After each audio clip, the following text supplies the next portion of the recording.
Hi, welcome back. In this video, we're going to talk about why and how you can tune memory allocations to get the best performance from your functions. Putting aside provisioned concurrency, which we will talk about later on in the course, Lambda charges you for the number of invocation requests as well as the duration of those invocations. Notice that the unit here is gigabytes seconds, so a function with 1 gig of memory running for 1 second will cost half as much as a function with 2 gig of memory running for 1 second. Another caveat to keep in mind is that the duration cost is charged in 100 millisecond blocks and runs up to the next 100 millisecond. So if your function runs for 1 millisecond, you will still pay for 100 milliseconds. And if it runs for 101 milliseconds, then you'll pay for 200 milliseconds. The memory allocation also controls the CPU and the network bandwidth your function receives. It's the one mechanism we have to control the performance and cost of our functions. We'll look at the cost optimization later on in the course, but for this lesson, we will look at how we can tune this memory setting to get the best performance. To take the trial and error out of the equation, check out Alex Casaboni's AWS Lambda power tuning project, which you can deploy to your AWS account via this app in the serverless application repository.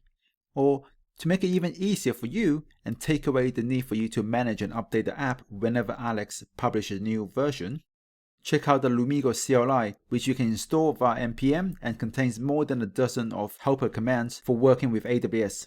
So let's switch to the console so I can show you how it works. Here I have an IO-bound function which is fetching the landing page for this course. So increasing memory and therefore CPU is not going to do any good for the performance of this function, as it's just going to spend its time waiting for IO to come back.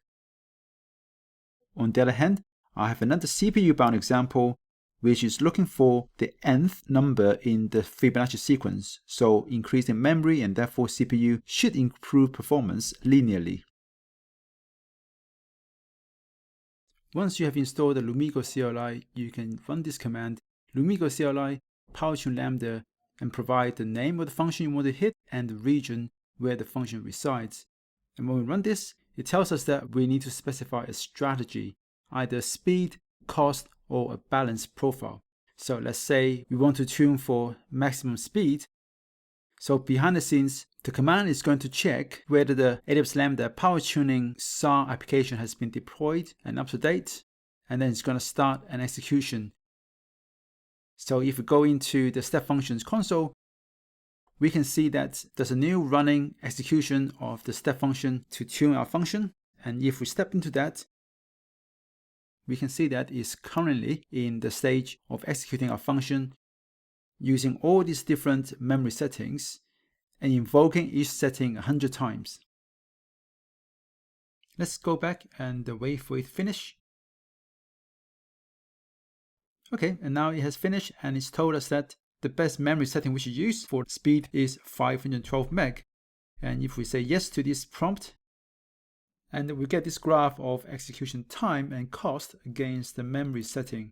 So as you can see, as we increase the memory allocation, performance didn't really improve beyond 256 meg.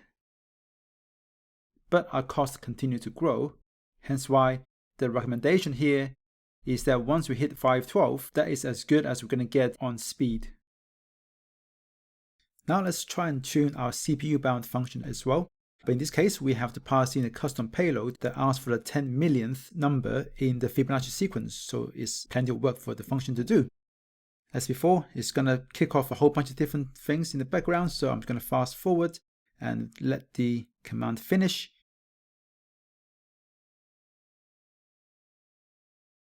So as you can see, performance improves with more memory and therefore more CPU up until 1.5 gig. After which it flattens because Node.js is single-threaded. More CPU, or in this case unlocking a second CPU core, is not going to do us any good for performance. But of course, as we allocate more memory, the cost will still keep going up anyway. In this case, the power tuning tool tells us that we should go with 1.5 gig because that is as good as we're going to get on speed. And finally, let's try out the balance profile and see what we get. And again, I'm just going to fast forward until it finishes. And now it says we should use 512. So let's look at the graph again. And the reason why I suggest 512 is because that's where you're going to get the biggest bang for your buck. So that's it. This is how you can use the Lumigo CLI and the AWS Lambda Power Tuning app to help you find the best memory setting for your functions, for speed. We'll look at it again later on in the course when we look at how do we optimize the cost for our function. I'll see you in the next lesson.